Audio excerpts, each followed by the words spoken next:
Estamos de volta, Nath. Hoje, dia 18 de outubro, é o Dia Mundial da Menopausa e a gente faz um alerta sobre as variações das mudanças no organismo da mulher na menopausa. É um momento de mudança e os sintomas variam de pessoa para pessoa. Podem impactar negativamente também a vida da mulher. Isso mesmo. E para falarmos sobre esse assunto, chamamos a doutora Flávia Mambrini, ela que é ginecologista e especialista nesse assunto, né, doutora? Seja bem-vinda. Obrigada, meninas. Um prazer estar aqui com vocês. Que linda. Parabéns pelo seu dia do médico, viu? Obrigada. Duas médicas lindas hoje. Exatamente. Obrigada. Doutora, muito se fala sobre menopausa e climatério. Qual que é a diferença dessas duas coisas, assim? Isso daí é muito comum, né? É uma dúvida. Eu tô no climatério, não tô na menopausa. Isso. Pra gente entender, o climatério, ele começa quando a mulher entra com 40 anos. Ela é uma fase grandona, ela vai dos 40 até os 65. Nossa! Então, ela é uma fase mesmo. E o que é a menopausa? A menopausa, ela é um intervalo de um ano da mulher sem menstruar. Né? Na mulher brasileira, geralmente ele acontece entre 48 e 51 anos, mais ou menos. Então, assim, vai ser assim, um ano sem menstruar, então ela menopausou. Entendi. Entendeu? Mas ela está no climatério. Eu pensei que a menopausa fosse muitos anos, como se fosse o climatério. Pra mim era ao contrário. Olha só. A menopausa faz parte desse climatério. Faz parte do climatério. E nesse período a gente vai ter ali, com 40 aos 45, 46 anos, uma perimenopausa precoce. Depois a gente tem a perimenopausa tardia. Aí vem a menopausa e aí a gente tem a pós-menopausa, mas tudo isso dentro do climatério. E como saber que eu estou nesse período, né?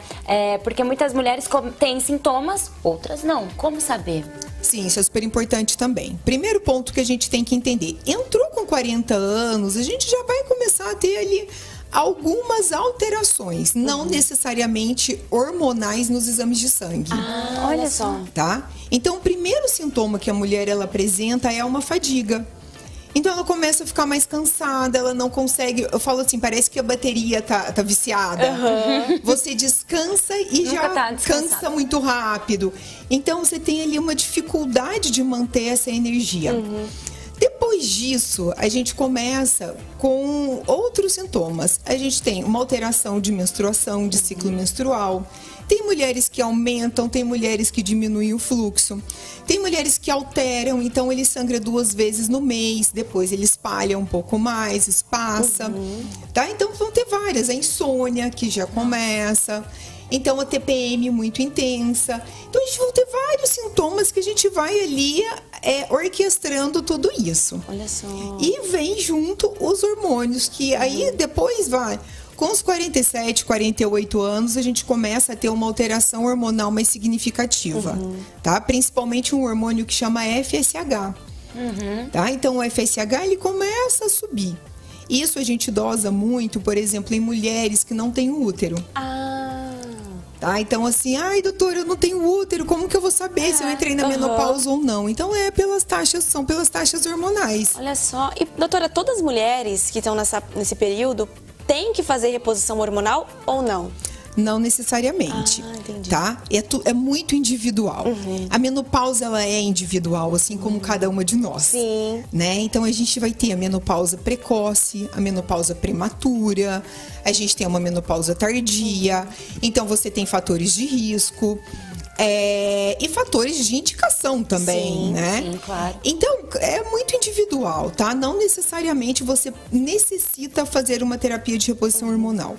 Agora, a gente tem que entender que também existe um tabu muito grande sobre a reposição hormonal. Sim, total.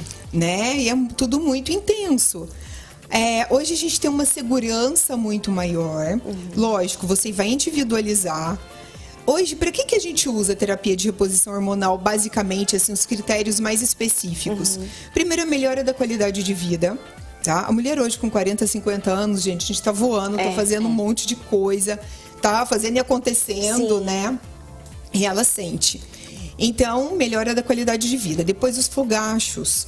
Nossa, isso é muito comum da gente ouvir. Isso, os fogachos. Vou só falar, depois a gente volta no fogacho, que ele é importante. Claro. A secura vaginal. Tá? Então, e a prevenção ali de uma osteoporose, uma osteopenia.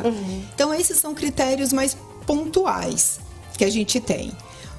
Aí vai depender, a gente tem que ter uma relação médico-paciente muito importante, porque você vai entender, você vai explicar, vai colocar ali, olha, os pontos positivos e os negativos, Sim. tá? Vamos falar dos fogachos? Então, eu acho que ele é bem curioso, é um tabu, as pessoas pouco falam e eu gostaria que você fizesse esse alerta aí. Os fogachos, eles são... Por que todo mundo fala em menopausa, fala dos fogachos? É verdade. Né? Nem todas as mulheres terão fogachos. Tá? 40% das mulheres terão fogachos muito pequenos, bem discretos, que ele passa muito rápido, que a maioria das mulheres que elas acabam falando pra gente, ai, doutora, nem tive menopausa. Olha só. Ai, nem sofri com a menopausa. E não é verdade, né? Porque são muitos sintomas. Mas o fogacho, por que ele é tão importante? A cada fogacho muito intenso que a mulher ela tem uma vasoconstrição importante. E ela pode fazer microisquemias cerebrais. Tá? Então, mulheres com fogachos muito intensos, ela vai ter um risco cardíaco muito aumentado. Olha só. E um risco de demência também. Então, por isso que fogachos intensos, mulheres, isso daí é super importante. Tem que ser tratados. Claro. Tá? Então, a gente precisa de um tratamento, pelo menos para aliviar. Outra coisa importante também, eu vou fazer reposição hormonal, não vou ter fogachos, isso também não é verdade. Eu imagino. Tá? A gente diminui, mas não que a gente fique livre deles. Olha só. Tá? E mulheres que, geralmente, quem tem muitos fogachos, ela vai continuar tendo ali por muitos anos. Então, não tem ali... Eu tenho pacientes de 80 e poucos anos que ainda sofrem de fogachos. Então, assim... Complicado, né? É complicado, gente. Não é fácil. E atrapalha muito o dia a dia da pessoa. Com certeza. E a barriguinha, doutora? Muitas mulheres nessa época, né, na menopausa, no climatério, falam, eu tenho essa barriguinha que não sai por nada. É terrível, gente. A barriga da menopausa, ela é terrível e ela acontece mesmo. Tá? Porque a gente muda a constituição. Então, no que o estrogênio ele diminui, que a gente entra nessa falência ovariana, a gente vai ficar com uma conformação corporal muito mais parecida com o homem. Por isso que depois da menopausa, qual que é o maior risco da mulher? Não é o câncer. É o risco cardíaco. Olha É o cardiovascular, toda a síndrome metabólica. Então, tem realmente esse aumento dessa gordura ectópica visceral. E o que a gente pode estar fazendo? Primeiro, gente, a mudança de estilo de vida.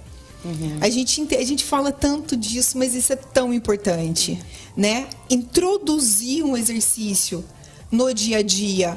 Doutora, eu tô acabada, tô cansada, não aguento. Vamos fazer o que você dá conta, né? Fazer uma alimentação mais limpa. Com certeza. Uma alimentação mais saudável. Lá a gente fala muito no canal também, né? Eu falo muito sobre isso. A dieta mediterrânea é uma boa opção. Olha aqui. Né? Uma ótima opção. A melhor que a gente tem para mulher nessa fase. E aí, junto com isso, a gente tem vários fitoterápicos, vários tratamentos. Né? E a própria reposição hormonal ela vai ajudar. Claro. Doutora, uma coisa que eu tenho ouvido bastante, muitos relatos de mulheres que têm sofrido menopausa precoce. Sim. Como saber que eu tenho essa... Você falou também de um outro tipo de menopausa prematura. Qual é a diferença? A prematura, ela vai atingir ali antes dos 40, 35 anos. Olha só. Sim, e a gente tem visto ali um aumento, sim, significativo. Principalmente pelos processos inflamatórios. Então, a gente ainda não tem ali um quadro tão específico. Mas o que está causando isso? Então, a gente vai ter a própria menopausa, tá? Isso aí é interessante. Então, menopausou, ela faliu. É um ovário que ele faliu. Ela não vai conseguir engravidar porque tem uma falência ovariana. Antes dos 40. Antes dos 40. Caramba. E a gente tem algumas outras situações em que isso é temporário. Né? Então, nesse cenário, quando você desinflama ela, você entende a causa. É uma causa imunológica, é uma causa viral. O que está acontecendo? Autoimune, né? Ela, sim, consegue voltar um pouco à fertilidade.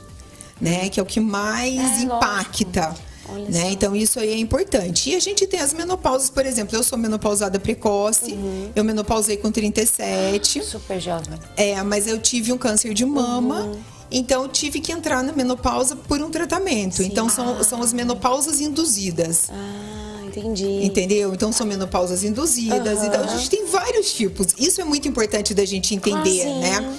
Que a gente tem ali, em 2025, 1 bilhão de mulheres estando nessa fase de menopausa. E entender também que cada uma é uma, né? Ele vai ter um tipo de menopausa, vai ser uma prematura, é um tratamento, é uma precoce, é uma induzida. A tardia mesmo, a menopausa tardia dificilmente vai ter fogachos. Só que ela tem um aumento do risco de espessamento de endométrio, câncer de endométrio, câncer de ovário, né? Então tem muitas peculiaridades. Sim. E a genética? Por exemplo, minha mãe entrou na menopausa com 50 anos. Eu também vou ter que entrar com 50 anos ou não tem nada a ver, doutora? Tem a ver. Se a gente tem um único fator, tipo assim, doutor, com quantos anos que eu vou entrar na menopausa? Gente, o único ponto que a gente tem para se basear é na idade em que a mãe entrou na menopausa. Olha só.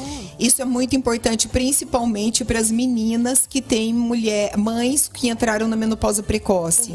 Tá? Isso é muito importante você falar para o seu médico. Olha só. Né? E a gente é muito interessante isso, né? Mas numa gestação de menina, todos os folículos são feitos na gestação. Então é dentro da barriga da sua mãe que foram feitos os folículos que vão gerar a sua filha. É lindo isso, né? Lindo. Que loucura. Né?